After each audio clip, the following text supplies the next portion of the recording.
Okay. All right. Welcome back, everyone, to another episode of the Chaos Club Reads and possibly even spoils. I'm Megan. And I'm Rachel. It's good to be with you all today as we go through Shoshana Zuboff's The Age of Surveillance Capitalism. If our demeanor seems to get more and more depressed with each episode, because the book is more and more depressing with each passing chapter. It kind of really does. I'm a little like, oh man, we're only in chapters 5 and 6, and I think there's like 18 chapters total, and I hope there's a ray of light at the end of it. Yeah, I mean, I think for me, it's been a little bit demoralizing to just really see, especially these two chapters. I think they really quantify how asymmetrical the knowledge, who gets to hold the knowledge, who gets to decide what to do with the knowledge, and how little agency we actually have in terms of like how ubiquitous this technology and this digital stuff is in our interactions. Right. At least that's how I don't know. Yeah. What were your general sentiments about the two chapters? Yeah, I think especially in chapter 5, she really she's kind of reviewing the previous 2 or 3 chapters of how Google really kind of set the stage for surveillance capitalism, how Google was the first entity to really recognize what was possible with this data capture, like this data waste that they initially thought, it was, and realizing, oh, actually we can turn it to a different purpose. And that purpose is selling our behavioral patterns. And so I think that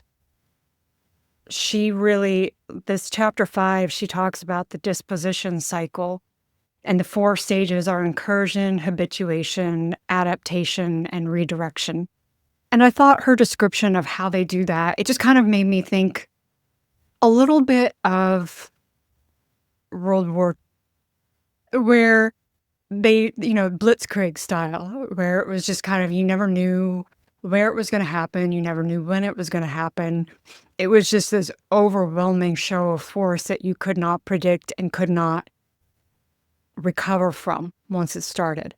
And that kind of shock and awe tactic, but far more subtle. Like you don't realize you're being, things are being undermined. And Rachel and I were talking just before we started recording, and like this was sold to us as convenience. And I think we kind of accepted it on the assumption that like there was if not a really positive social contract, at least a neutral social contract. Like, we have equivalent levers of power in this relationship. And I think what these chapters really are showing is that it's not equivalent at all. Yeah.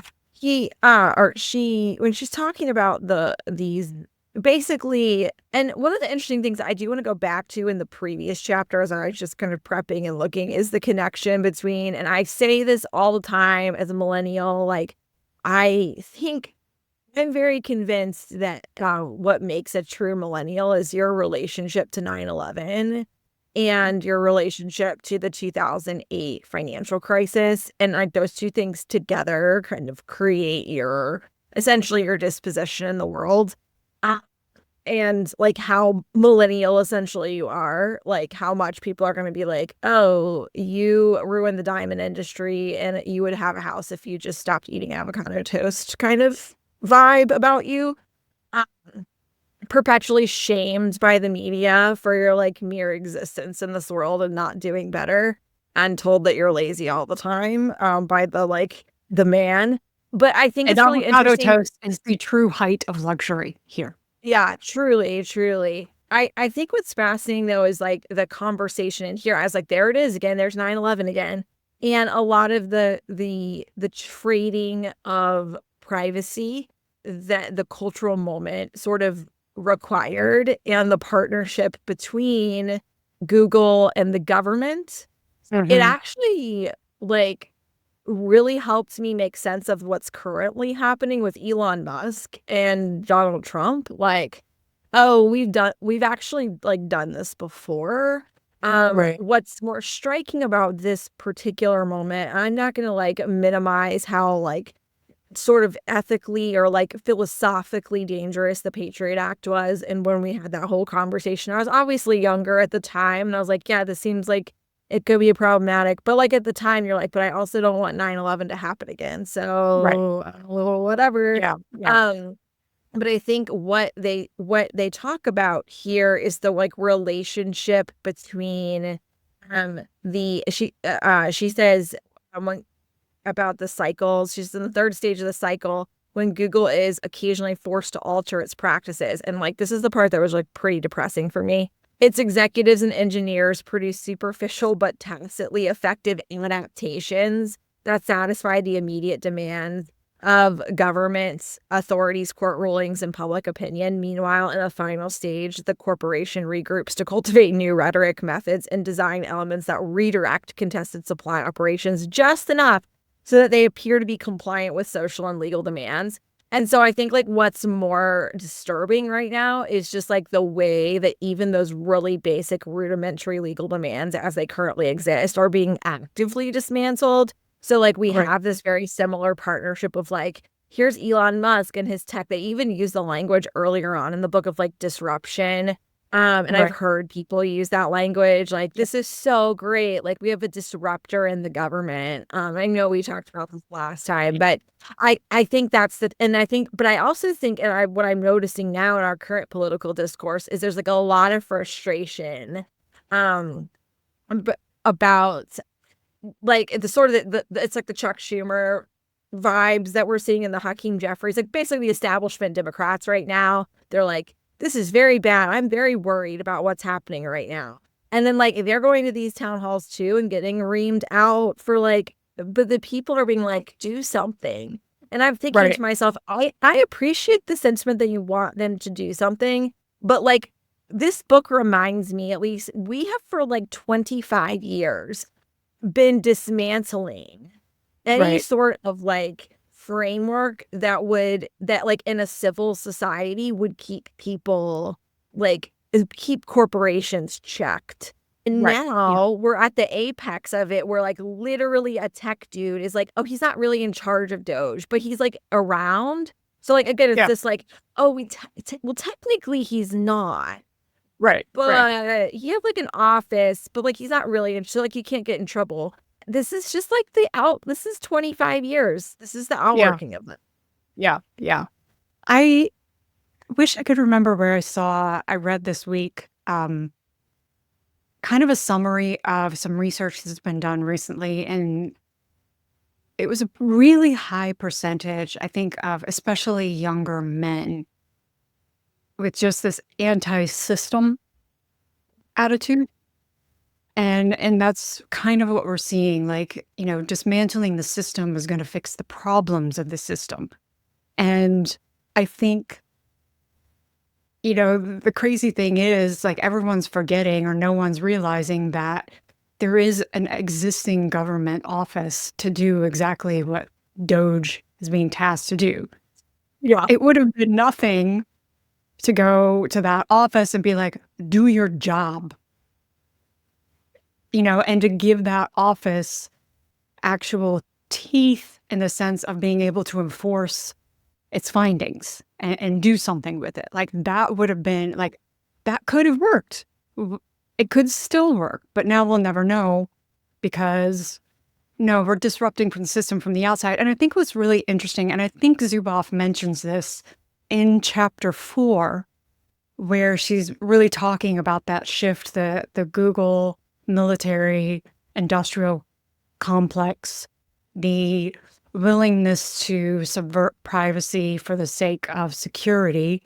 And she makes the comment that, at least in the US, especially, we're far more sensitive to government overreach than we are corporate overreach. Yeah.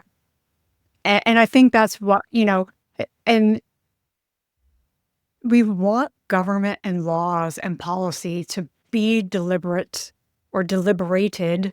We want it to be thought out because you're trying to make something that's going to apply to millions of people who all have a different perspective. And so you're trying to find something that's going to do the most good for the most number, in essence.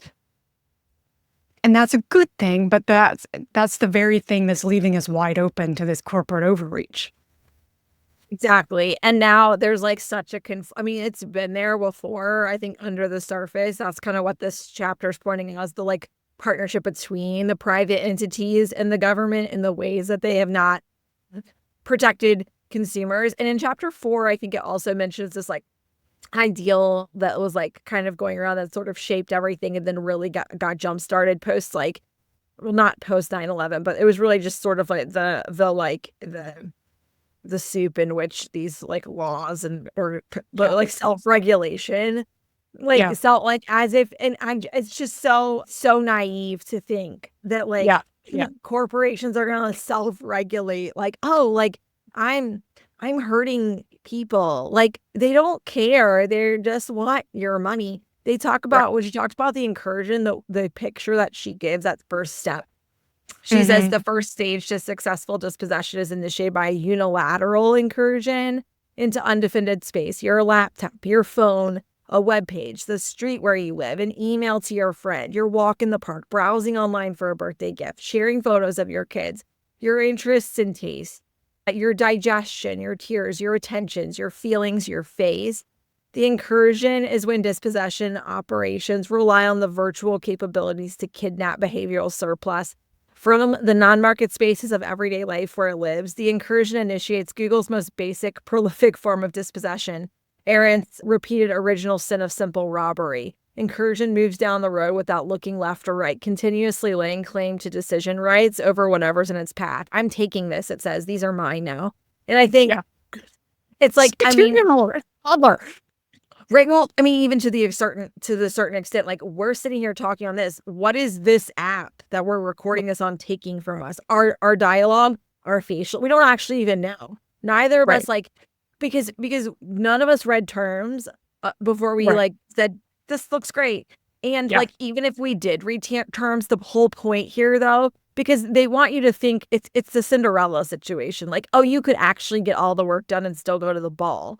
And I think people that are living in a little bit of like la la land right now, that's sort of well, no one's forcing you to participate. And like, that's literally the entire irony, is like, actually, yes, it is forcing you to participate. Yeah.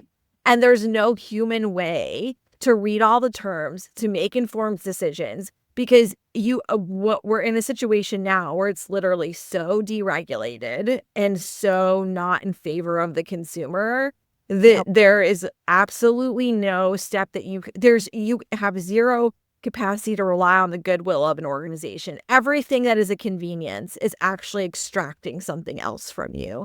It's giving you this, and it's not watching you're not watching what it's taking over there. Yeah.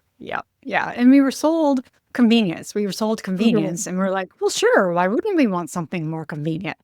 And then it's just, we talked in one of our last all of a sudden we both got it. Sorry. I'm sure I'll cut all of our out. We had talked about, I think, one of our previous conversations about actually adding friction back in, and where does it make sense to do that?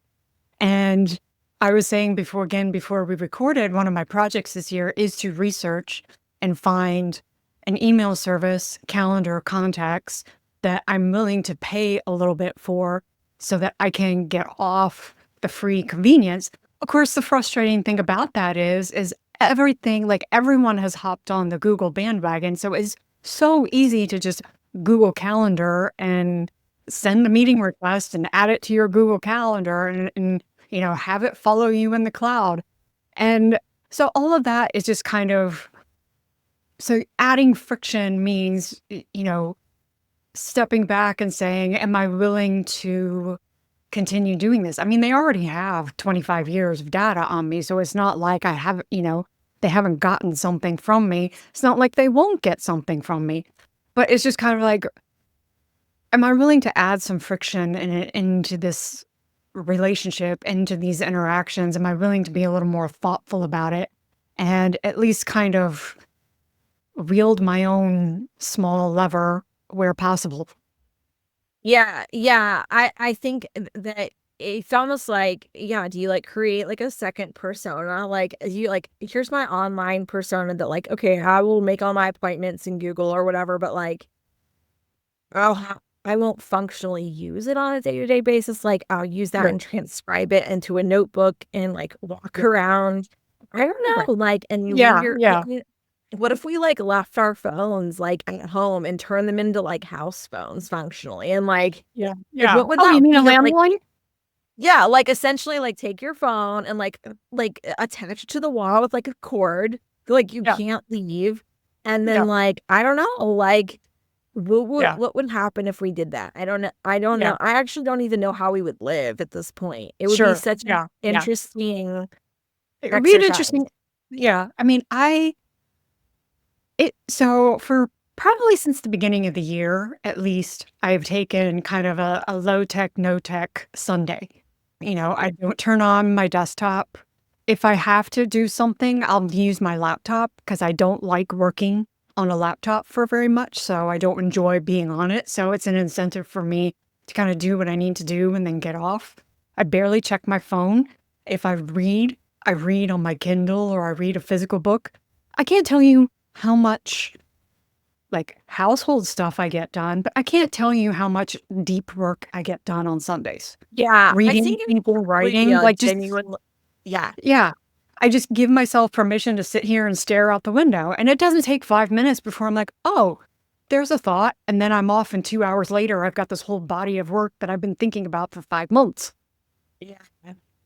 I wonder if that would help me. I just feels like there's so much pressure, all the time to be connected. I Yeah. trying to just make sense of like, Yeah. you know, That's the thing. It's like, why does that pressure matter? You know what I mean? Like that pressure doesn't have to matter. I think one of my challenges, and it's been interesting because like this week that we're recording, my the rest of my family went down to the beach. I'm going later on, and it's like just the difference of like the pressure of everything being automated for other people that you're responsible for too. Mm-hmm. I think that's really hard as well because you're always checking for emails and student surveys and announcements and notes from the teacher and doctor's appointments for people. And I don't know, I need to figure out, I think it would be really helpful because the irony of the whole thing is like they're always yapping about parents being bad modeled on their phones all the time for their kids, but like half the time you're on your phone because of your kids, right? Like, Right. And because of the you know, communications that you keep flooding me with. yes, exactly. Yeah. Like maybe if Yeah. you guys Yeah. would just like shut up and stop sending me like 4,000 notifications a day. Yeah. Yeah. Don't even get me started. No, But I do think it's like, I think there's a difference between the communications that are necessary for you to manage your life and your kids' lives because you have young children who are not able to do that right now. There's a difference between that, and there's a difference between being online all the time, using social media, performing, responding, feeling a sense of FOMO. Those are two different things. Because I think the pressure that I'm talking about is this sense that we've kind of implicitly absorbed this idea that we're not real if we're not online, and that is yeah, patent. like to legitimize our existence kind of Yeah, thing. yeah. One of my favorite writers and thinkers, Alan Jacobs, he has he talks about Agatha Christie's character, Miss Marple, and he kind of uses that to talk further about becoming legible to the state. And like Miss Marple's whole thing is she just thinks about human nature, and she knows about human nature because she's been able to watch in real time at close quarters, all of these people in her small village. Everyone thinks she's so provincial and uneducated, but like she actually is able to kind of extrapolate, hey, I've been watching human nature in a fishbowl for 70 plus years. Yeah. I understand how it works. It's because she knows people. She knows these people, but we're not legible to the state unless we're a number. We're not legible to the corporation unless we're leaving data on their server. And that's, that's a completely different kind of thing. And we've imbibed the fact that we're not real unless we're online. And I think that that's a long lesson that we need to unlearn.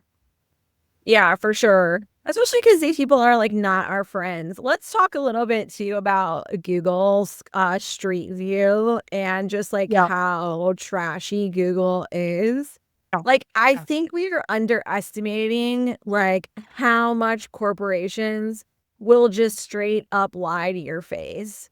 And I think that's like what is crazy to me right now is like we were so obsessed. We were like so obsessed in the night. Remember how obsessed everyone was, like Mitch McConnell and friends and Lindsey Graham about like Bill Clinton and the Monica Lewinsky stuff. Like we were so obsessed with sex and politics for like a really long time, as if somebody's sexual behaviors, and I would agree, I do think people's sexual behaviors are indicative in many ways of their moral caliber. If that was like the only thing, I think we made a really bad decision when we didn't include lying in general as an indicator of somebody's poor moral caliber.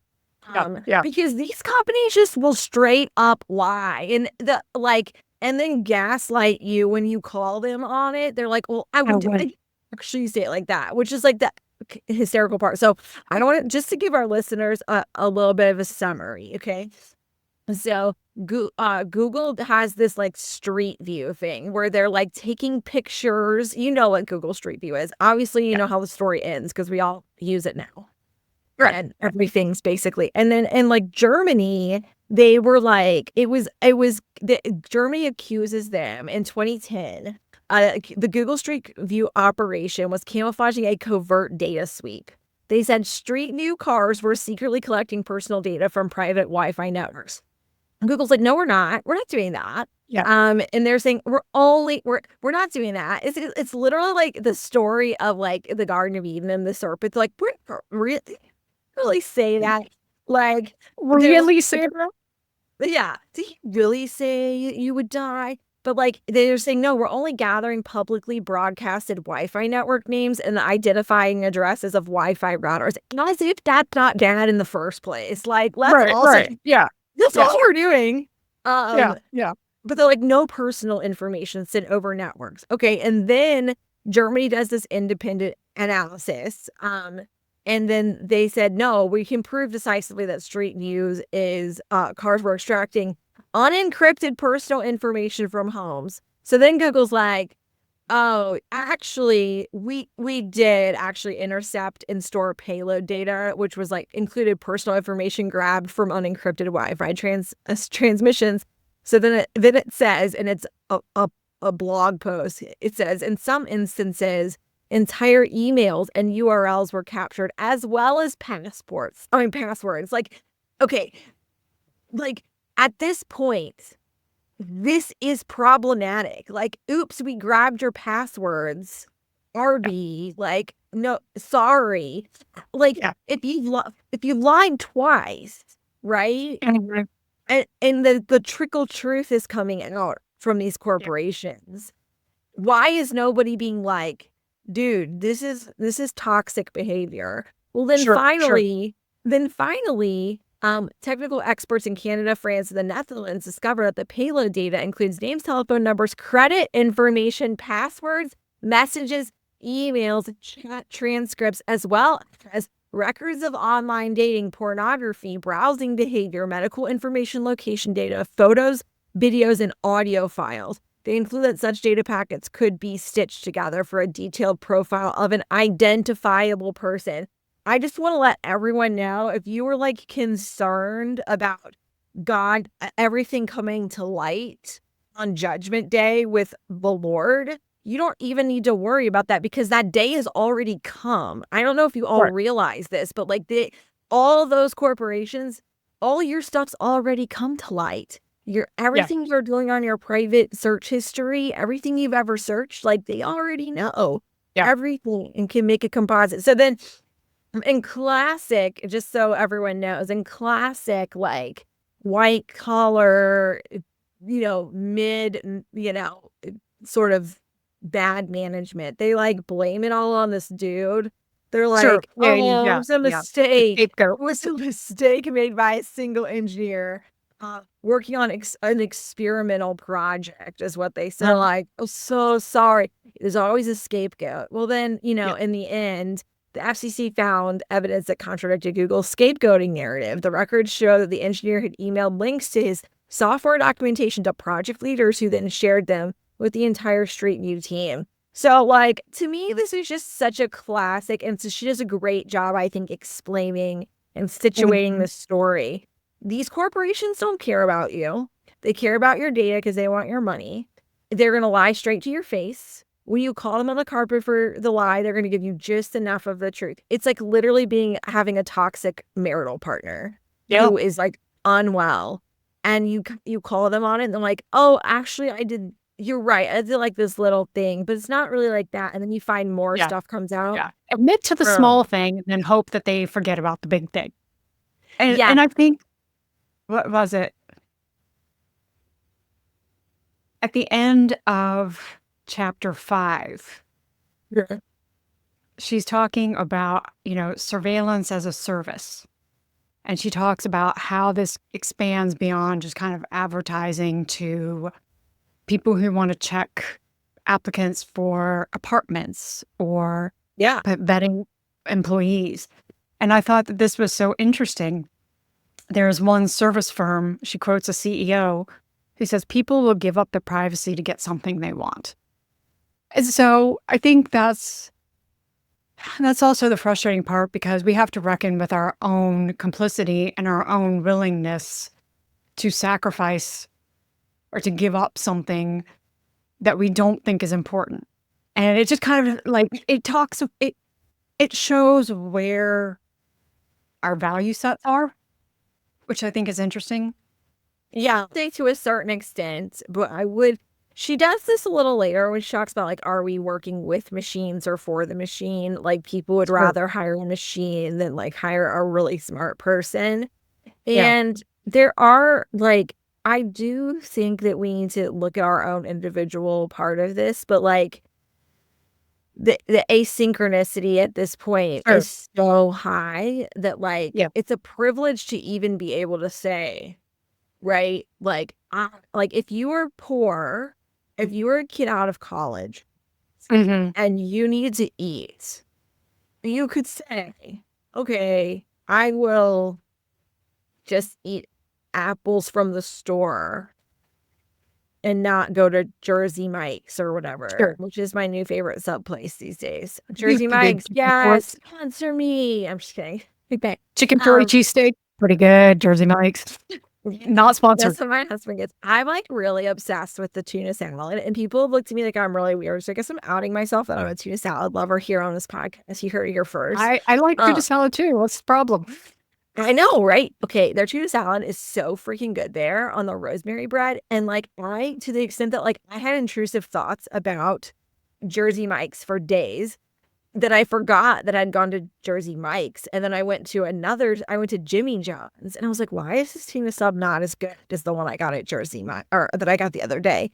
And then Matt was like, doing the budget. And he's like, did you realize you got subs from 2 different places? You got it from Jersey Mike's the first day, you got from Jimmy John's the second day. And I was like, no, I didn't. Yeah. But now I feel so much better. I understand that I will always call one by the other. Because why do you have the same initials here? It's so annoying. But Jersey Mike's is the superior one, hands down, to Jimmy John's. Okay. Like, it's better. The bread is better. The customer service, I've been to 2 separate in the last like 2 weeks. I've been to 2 separate Jersey Mike's, and like it's like low key like Chick-fil-A level service in terms of like yeah, like I'm like, man, you're like wine and dine me here, like I don't have I'm not in an income bracket where I can take a family of 5 out to a nice restaurant. So like, Sure. you know, we're gonna drop $100 at Jersey Mike's if we all go out. But at least Did the I people tell are you really nice there. when my dad and I went to see what was it, Captain America, the new one? Yeah. Yeah. What's it He called? got the Brave New tickets. World. Yes, thank you. That's how much it landed on the surface of my brain. It was mid. Yeah, he got the tickets, $30, which I know tickets are not. I got the snacks, 2 sodas, and a popcorn, $35. It cost $65 for the 2 of us to go to a stinking movie. Okay, this is my point. This is my point here. Okay. So like, yeah, and if you were a member of Cinemark, whatever, you would get cheaper tickets and you would get X amount of money off of your 25 food. cents.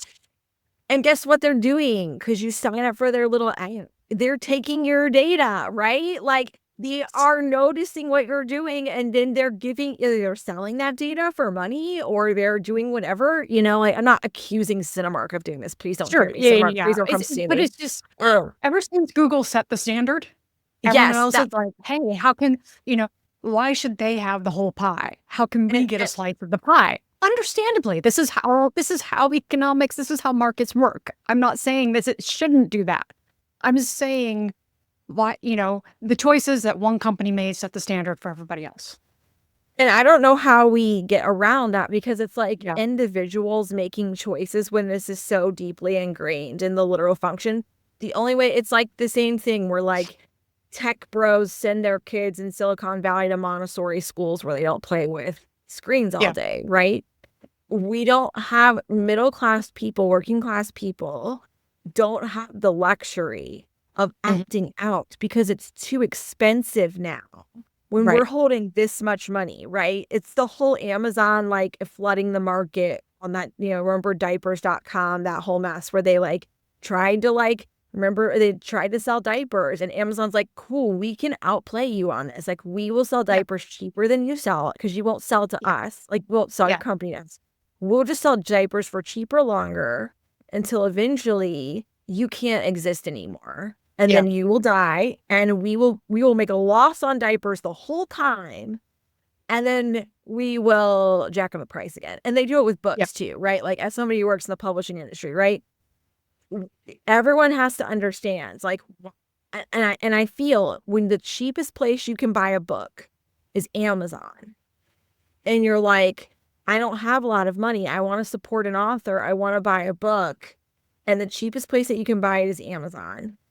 The reason that you can buy it for so cheap at Amazon is because Amazon's revenue does not come from selling stuff. It comes from Amazon Web Services, right? If Amazon decided today, publishing companies have large percentages of their revenue that comes from Amazon, right? Any publishing house that you look at, okay? If Amazon decided today, we're going to stop selling books, it would not even dent Amazon's revenue that they're bringing in. They could stop today and say, this is annoying. We don't want to sell books anymore. Yeah. If Amazon stopped distributing books for publishers, they would be in a nightmare. That's why it's so critical when we can to buy from independent bookstores, even to a certain extent, like the enemy of my enemy is my friend or whatever. Like there's to a certain extent, things like Barnes and Noble is like one of the key competitors here. And I'm glad and happy to see some Barnes and Noble is some good strides recently. I've been to some Barnes and Noble locally around, and I think they're trying. And the thing that's really nice about Barnes and Noble is they're trying to foster community. The last couple times I've been at Barnes and Noble, they've had local authors selling their books, doing book launches. They've done big parties for big books that are launching from big 5 companies. They just did one for the Hunger Games book that just came out at our local Barnes and Noble, and changing one of the Barnes and Noble that we have down the road. Shout out to Oswego Barnes and Noble in Illinois. Is they've done a great job of making it going back to a more of a bookstore feel where you kind of meander through. There's places to sit. Yeah. This And I is think great. I read an article by Ted Gioia, who is brother of poet Dana Gioia. But Ted, I think it was him. He wrote a couple of years ago. He actually did a little case study on Barnes and Noble. Like they were really going the way of Borders. Can we all have a moment? Yeah, For I Borders know. books. Oh, R.I.P. and they actually hired a dude who I think had turned around one of the bookstores chains in the UK. And one of the ways that he did that was returning a lot of the decisions about stock, about Yes, to the display. local. Yes, to the local, like to reflect like what that market was, which is why every time I go to my local Barnes and Noble, you get spammed with texts from me taking Yes. pictures of the books that are on the shelves.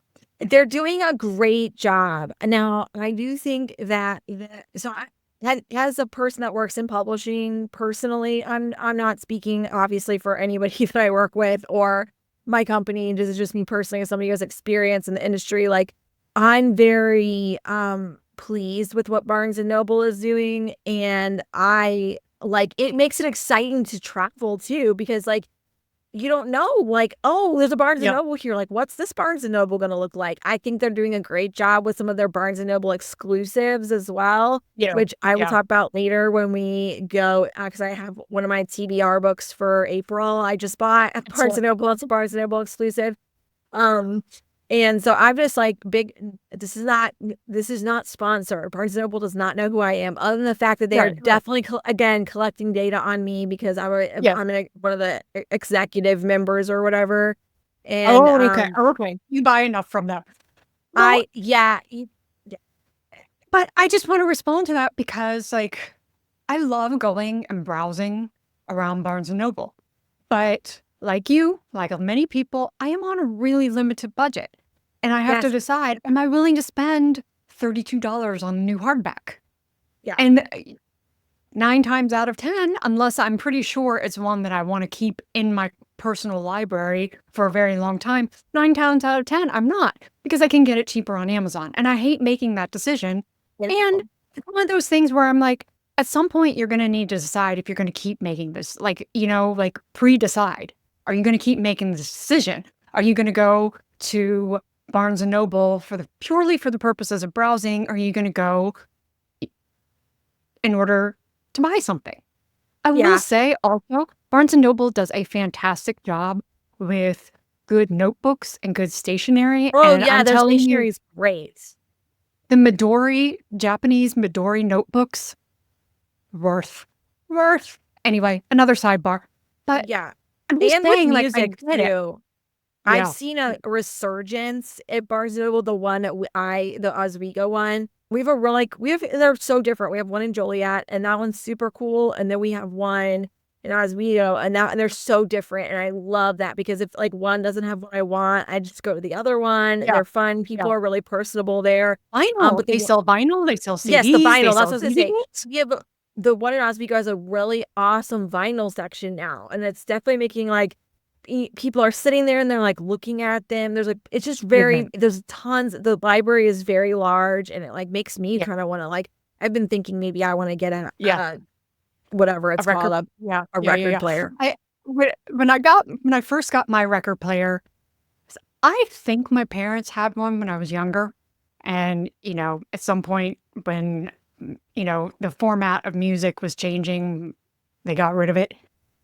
So, but my experience of using a record player, pretty like non-existent. And so I was like, I popped on a record. I'm going, wait, there's no way to pause this, is there? My dad goes, nope.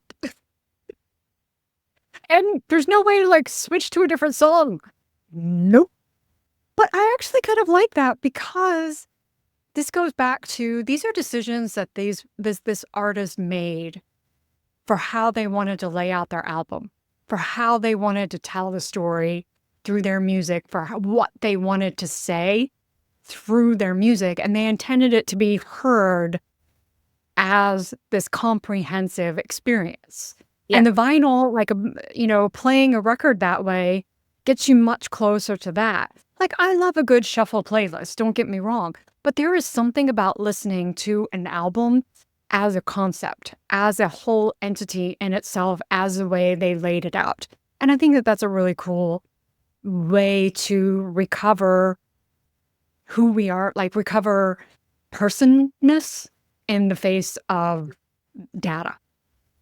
I think maybe the answer is like you really, because this is so deeply wormed into everything that we do, like you can't do everything. But I think for people that are like whatever your passion is, I think finding ways to do things more analog in those spaces and in ways that like lift up creativity and like curation that sort of is undercutting the surveillance capitalism's propensity of like amassing more and more information. Like honestly, like a Mhm. Barnes and Noble for me is like a great halfway point, because it's like, yes, it's still a big corporation, but part of the problem is there's not enough corporations right now, right? When it comes to booksellers. And so there's no Right, right. competition. And that's that whole like raw capitalism is a Yeah, problem. yeah, We basically are this is the problem. But yeah, also like yeah. local bookstores and stuff. We also like the other thing that I'm being a real big butthead about at our house right now is like we all hate AT&T, and like in terms of like how we're on AT&T right now, it's been terrible. Okay. But they're like, But is that well, truly up? T-Mobile's cheaper. And I'm like, Oh, I don't care how cheap T-Mobile is. You like, I don't want anything to do with Starlink. I don't want anything to do with Starlink. And like, even if the reality is there's nothing I can do about whether I'm involved with Starlink, I can still be loud about the fact that I don't right. want to be associated with Starlink for as long as humanly possible. And like, I Okay. mean, this chapter just confirms, because I'll get real quickly to Verizon. Like, want to talk about Google being naughty? Let's talk about Verizon being naughty, because that was a Yeah, thing too yeah. in this chapter. But like, even if my husband was like, well, like not every plan uses Starlink. I'm like, I bet you I'm supposed to what, check some magical box that my plan doesn't use Starlink, and then what's gonna happen? Oh, sorry, we Your thought you plan is were, Starlink. but you actually are, yeah. But the whole thing with Verizon, that is absolutely terrible, and like the bad actor as well. I'll Google a bad actor in this story too. They like come in and act all Sure. like morally virtuous when Verizon Right, does right. this thing. They're all awful. So Verizon basically in 2014, they were going to move to this mobile advertising. So they said they were going to do this thing where they put this trunker. So their incursion they launched to they so this says, in fact, Verizon's incursion had been launched 2 years earlier in 2012, but had been carefully hidden from the public. So that's the other thing, is like the incursion, you're Yeah. lucky if you notice it. Like, Right, right. it's happening and you don't even know. Um, Yeah. so they were able to use this unique ID, this precision ID that was assigned to Mhm. each Verizon user to identify and monitor individuals' habits on their smartphones and tablets, generating behavioral surplus while bypassing customers' awareness. Like, this Yeah. should be a problem for everyone. The tracker can neither be turned off nor evaded with private browsing or other privacy tools or controls. Whenever a Verizon subscriber visits a website or mobile app, the corporation and its partners use the hidden ID to aggregate and package behavioral data, all without customers' knowledge. Then they're like, they got in trouble because people were like, hey, this is whack. And they're like, oh, like, okay, you can like turn it off. But then they like created this thing called a zombie cookie or a perma cookie that basically Yeah. respawns even when a user chooses to opt out of Yeah. ad Yeah, yeah, tracking yeah. or complete tracking cookies. So basically, there's just no way to turn this thing off. It Yeah, just, yeah, yeah. Hoffman Andrews observed that even when the customers opt out of Verizon's targeted ads, its tracking ID persists, and the corporation bypasses all or overrides all signals of a user's intentions. Right? Yeah. That to me is like key. Yeah. Even if you're saying this is what I want, they are Yeah. finding ways legally to bypass that. And the more we dismantle regulation, the easier it is Yeah. for them to bypass our Yeah, intentions. where in these 2 chapters, Zuboff said, but she makes the point that for these companies, for them, like for us, from our perspective, friction is a good word. Like, figuring out where to add friction. For them, it's a bad word because it's literally the user willfully withholding something from them. Yeah. Yeah.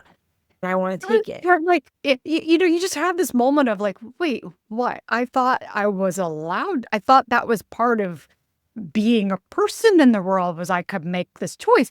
And I think this goes back to one of the like foundational themes of Zuboff's work is your fundamental right to personal sovereignty and agency. And that feels like it's supposed to be a very like American value, which Yeah. like is really ironic to me that we live in a society that says like, you know, capitalism allows for freedom to exist and make choices the way that you want it to. But I think the point, and she kind of gets at this at the very end of chapter 6 when she's closing out the chapter. She says, if there's to be a fight, let it be a fight over capitalism. Let it be an insistence that raw surveillance capitalism is as much a threat to society as it is to capitalism itself. We have to stop conflating regulation of private businesses to hating capitalism. When you deregulate businesses, is what Zuboff's saying, to the extent that they can literally do whatever they want. We are in an information age, and we have laid the foundation in such a way where a few corporate entities can take so much of that information and make so many futures bets on it about our behavior and how we'll spend our money and how we'll spend our time and energy, that there is no space for actual capitalism to flourish. So even if this is not asking for regulation, is not being a socialist. If that argument, if the word socialism, if you're listening, makes you want to vomit because you find that word morally abhorrent for some reason, like if that's you, listen to when she says you are actually being a bad capitalist when you don't regulate this stuff. Yeah. And one of the other books that I was reading earlier this year, Invisible Rulers by Renee DeRista, she makes the point, she said, the argument that we hear from a lot of the perpetually online and aggrieved is, oh, you're curbing free speech. And DeResta says, they mean freedom of speech there means freedom of reach. And so this is an equivalent argument that Zuboff is making in the economic realm. You say freedom, curbing the freedom of capitalism. That's not actually what it is. We're curbing your ability, we're curbing your reach, we're curbing your ability to incursion, to incur, and this also comes back to discussion of rights. Like my rights have to end where yours begin. Yeah, I Like mean, that's how that, but these corporate entities are like, might makes right. So I will just keep going. like, I think that when we're talking about this surveillance capitalism in general, we're talking about a form, dare I say, if you're really like a purist capitalist, surveillance capitalism is a like aberrant version of capitalism to the extent that what we're participating in is no longer free market in the ways. And in fact, I would argue to a certain extent that the very totalitarian governments that you fear and like communist regimes and authoritarian regimes, you're going to wake up one day and you're going to see that the Venn diagram overlap between this unregulated capitalism and authoritarian regimes is not very different. Because how in a world where they own everything you say, dare I say everything you think, right? Because they have so much knowledge on you, are you going to be able to say and think and do the things that you believe that you should be able to do? Yeah. And that's her argument again, that right to private space, that right to personal agency and sovereignty to make decisions within the context of your own self or within your community. that are not influenced by people who hold more knowledge and more leverage than you do. Yeah.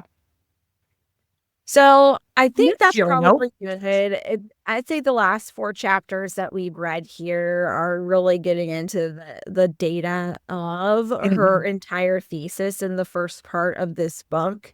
The next section, part 2, is the advance of surveillance capitalism. So I'm not sure what that's going to look like, but You may be more depressed.